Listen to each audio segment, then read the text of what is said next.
Right now on SAU Weekly, the votes are in. Who SAU chose as its new SGA President. And honoring diversity, how the campus came together to celebrate the cultures that make up the SAU community. And in sports, making history, SAU Dance captures their 5th national title. We catch up with the team following their big win. Plus, stealing records, how one SAU softball player broke her own record against conference rival Olivet Nazarene. Your latest news in sports from St. Ambrose University starts right now.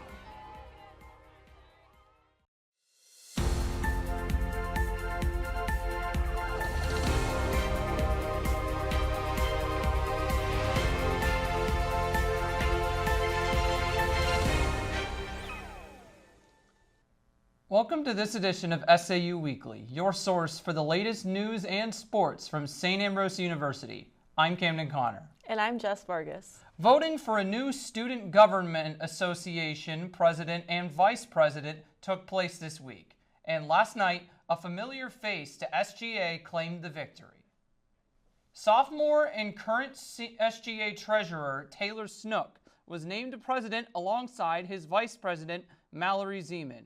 Snook is an exercise science major serving as the director of Bee Readers. Vice President Mallory Zeman is also a sophomore, double majoring in psychology and theology. Zeman also serves as the current sophomore class president. They will succeed current SGA President Matt Ardaugh and VP Kirti Mann. On Saturday, students and community members gathered inside the Roglossi Center ballroom to celebrate cultures from around the world. From music and dance to fashion and food, the festival brought people together to celebrate the beauty of diversity. SAU Weekly's Casper Altman tells us more. At St. Ambrose University, people from all over the world gathered to share and celebrate their culture. The annual World Cultures Festival gave students and community members a chance to experience traditions through music, dance, and food. I see this as an opportunity to recognize our distinct and diverse cultures in our communities, and we don't have that many opportunities to, get by people into one place and celebrate their distinct cultures and their different types of performances. From Japanese board breaking to mesmerizing Sudanese dancing, the event highlighted the diversity that makes up our world. This year we had more than a dozen performers from 8+ different countries.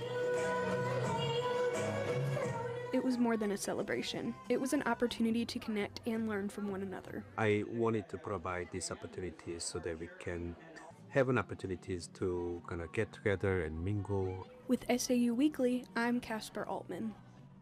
The World Culture Festival continues to serve as a reminder of the many cultures that make up the St. Ambrose community. Organizers hope events like the World Cultures Festival continue to bring students together and celebrate diversity on campus. SAU Dance Marathon has reached the home stretch of another year of fundraising for the University of Iowa Stead Family Children's Hospital. In this week's What's the Buzz, SAU Weekly's Jess Vargas sits down with Dance Marathon President Addison Hendrick for a preview of their big event next Saturday.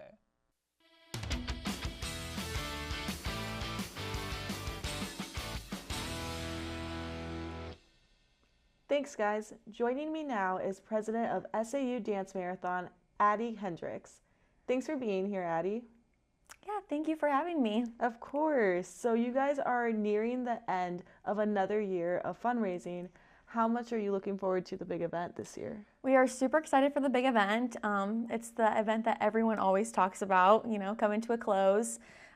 There's a lot of stress for sure, but that's normal. I mean, we're planning an event for 13.1 hours. Stress is going to be there, but I think we're mostly excited to just have this event, see it all come to life, all of our hard work and everything. And I know the families are super excited too. So, yeah. That's exciting. I'm excited for you guys. Thank you. I know you put in a lot of effort, not only this year, but throughout the years. Yeah. I do know this is your first year as president. What has this role meant for you? It's been a lot to me.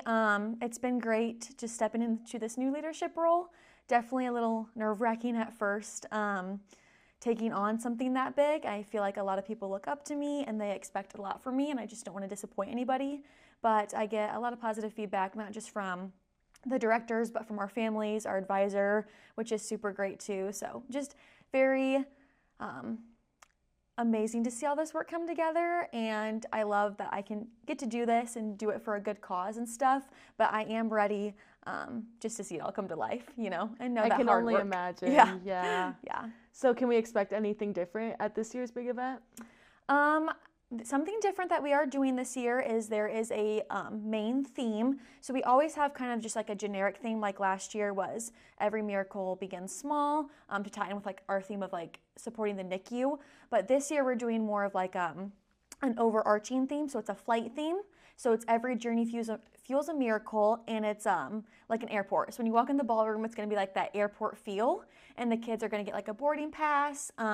You're able to go to like the ballroom, and that's like the actual plane itself, which is super cool. So we're trying to add like a little different touch to it. So not just like an overall theme, but like a kind of like specific theme, if that makes sense. Yeah, so, definitely. That's so exciting to see it. And that's a really interesting topic too, or just like theme in general. It'll really get the kids engaged. Yeah, so like our main theme is like I said, Every Journey Fuels a Miracle, but when you walk in, it says like now boarding SAU 14, since it's year 14. Yes. So we kind of just took a little spin on it. Some families were super excited for this new type of thing, so seeing how it goes. I would assume some of those kids also have never been on an airplane.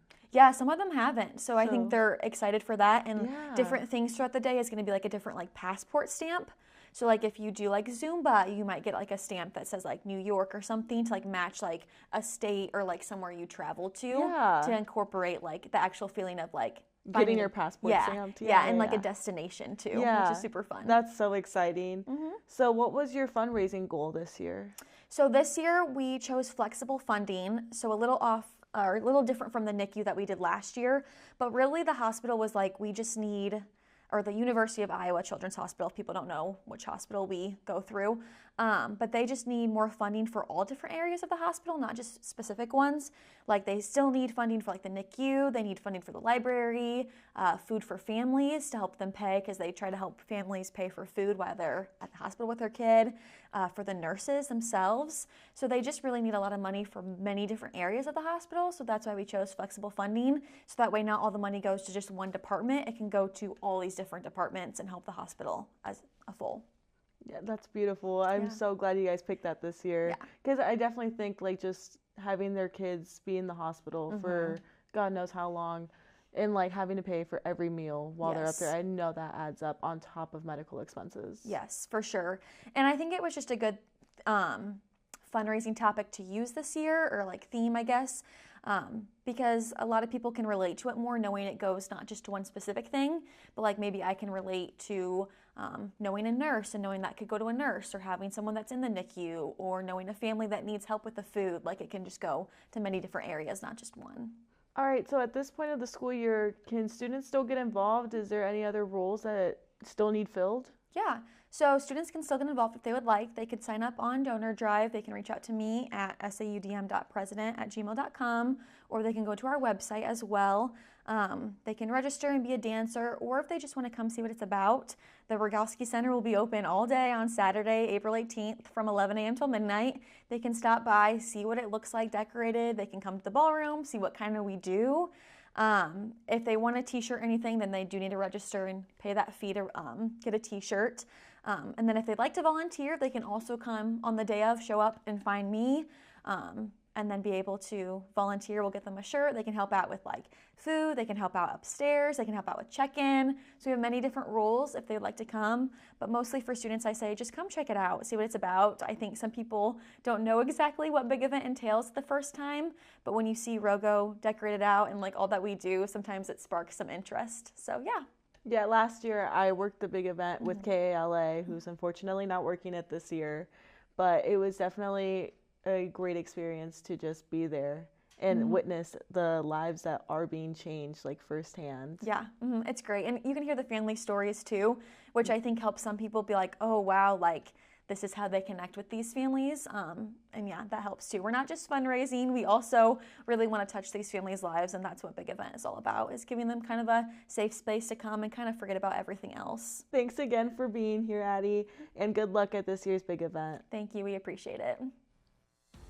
Thanks, Jess. Coming up next in sports, St. Ambrose Dance captures their third national title in the last 4 years. We catch up with the team following their big win. Plus, how one SAU softball player broke her own record against conference rival Olivet Nazarene. We'll be right back. Visit Ragged Records, one of the largest record stores in the Midwest. Browse more than 30,000 new and used records, from timeless classics to new releases, and rare finds in every aisle. New to collecting vinyl? Check out our large selection of stereo equipment to spruce up your listening experience. Find your group at Ragged Records, located along Motor Row in Davenport and in Rock Island next to Roz Talks. Capture a piece of the past with Trash Can Annie, where vintage meets vibrant in every stitch. Browse our carefully curated collection of clothing and accessories, ranging from the late 1800s to current styles. Dress to impress with Laura's unique style and wardrobe consultations. Find a style and make it yours with Trash Can Annie, your destination for timeless fashion. Whether you're a competitive runner, looking to stay fit, or just looking for comfort and support, Running Wild has you covered. Locally owned for more than 3 decades, Running Wild is the Quad City's trusted source for athletic wear and accessories. No matter your experience level, we'll help you find the right fit with all the top brands for running and walking and the latest in running apparel. Open 7 days a week, just up Brady Street. Don't walk, run to Running Wild, your run specialty store. Tune in to KALA and hear something different. Programming that celebrates the diversity of our listeners. We're advocates for the arts, showcasing your favorite music from around the world. We're storytellers, producing award-winning news and educational podcasts. We're dedicated sports fans, bringing you the latest Fighting Bee action from St. Ambrose University. We're a learning lab, mentoring the next generation of broadcasters and content creators. A part of your community for 5 decades. We're KALA Radio, 88.5 FM and 106.1 FM. Turn it on and turn it up. Ready the studio in 3, 2. Welcome to this edition of SAU Weekly, your source for the latest news and sports from St. Ambrose University. We begin with breaking news after a vehicle crashed into a non-residential campus building overnight. We should always have places to promote inclusivity on and off campus. You guys got the opportunity to scrimmage against 3 Division I basketball teams. How did your team benefit from that later on in the season? Well, I think it's just a great experience for our players. Being able to run and be around the people that I enjoy gives me a reason to be passionate about running. Welcome to Stingers, discussions with SAU Bees over everyone's favorite drinks. What happens to you, though, seriously, if you drink the whole cup? You get all your papers done. And yeah, right.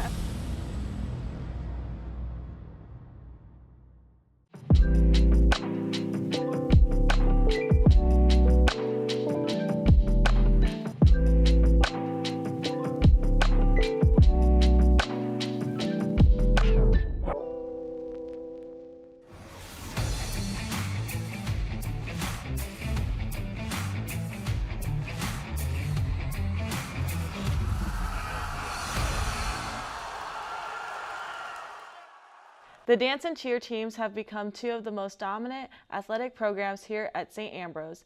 They each took center stage at the NAIA Nationals, hoping to bring home the coveted banners.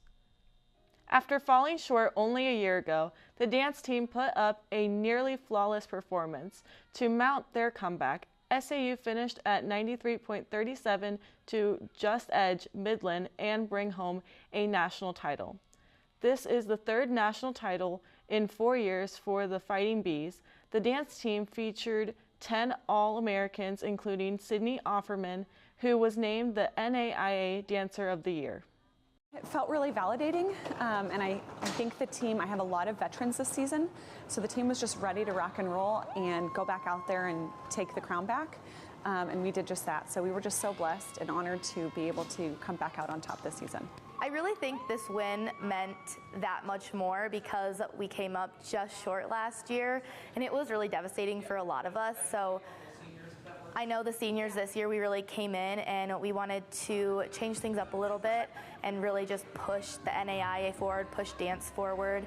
And I really feel like we had the opportunity to do that this year. And the win was really just that much sweeter because we were able to do that. The Fighting Bees cheer team took home third place at the NAIA National Championships, putting up a final score of 91.75. They came up just a few points short of first place Xavier in the competition. The Bees' impressive cheering season saw 10 athletes selected as NAIA Cheer All-Americans, including first team selections for Taya Otten and Savannah Shoemaker. Despite dealing with a lot of bad luck for much of the season, the Bees come away from nationals incredibly proud of their accomplishments. We have gone through a lot of obstacles this year. Our routine from the beginning, we got it super late. We got it 6 days before our first competition of the season. And 6 of us were out due to injuries or sickness. So I feel like starting from the beginning, going all the way to the end at NAIA Nationals, we never competed the same routine because it was just constantly changing. Honestly, I'm really proud of my teammates. We went through a lot of injuries, a lot of sickness throughout our season. And I'm just very proud that we just finished strong. Going out and just being confident in each other. I would definitely say it was a little bit of a harder year, but I'm super proud of my team, and I think that, I'm just super proud of them and everything they've done this season to get where we were at. With nationals behind them, the Fighting Bees now set their sights on the final event of the season this weekend, the College Classic in Florida. The Fighting Bees softball team welcomed conference rival Olivet Nazarene to St. Vincent's last Friday to begin their weekend series. The Tigers started hot thanks to Gwen Bender's 2-run double in the first. The Bees answered back from a She-Meech RBI single in the second to make the score 2-1 Tigers. The Bees were able to strike in the seventh thanks to Maya Missap's 2-run single to walk off the Tigers and secure a 3-2 victory. During the game, one SAU softball player rewrote her name into the record books. SAU Weekly's CJ Boones has more from St. Vincent's. For Shay Urtrick, speed is everything for her, especially when it comes to swiping a bag. The St. Ambrose graduate student has officially broken her own single-season stolen base record, adding to a career that's already cemented her as one of the most dynamic players in program history.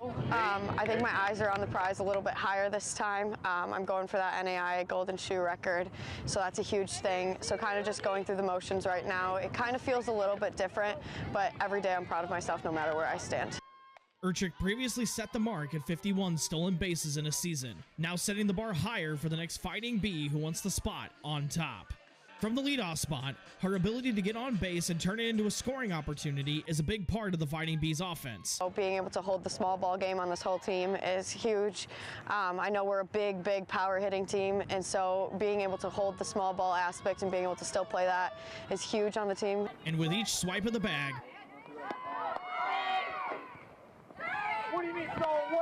she's raising the standard for what's possible in a Bees uniform. For SAU Weekly, I'm CJ Boone.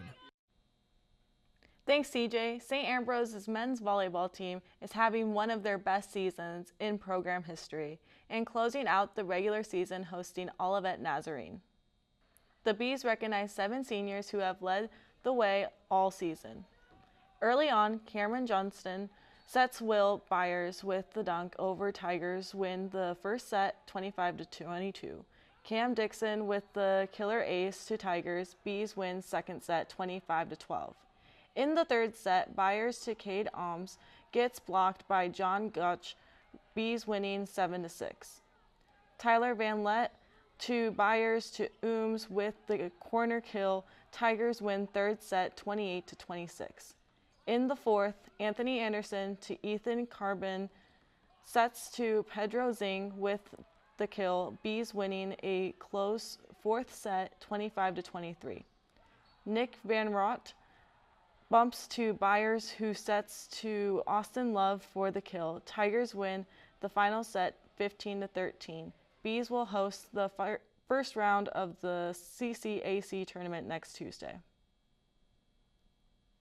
And be sure to check out this week's full episode of Inside SAU Athletics featuring members of our esports team on The Hive.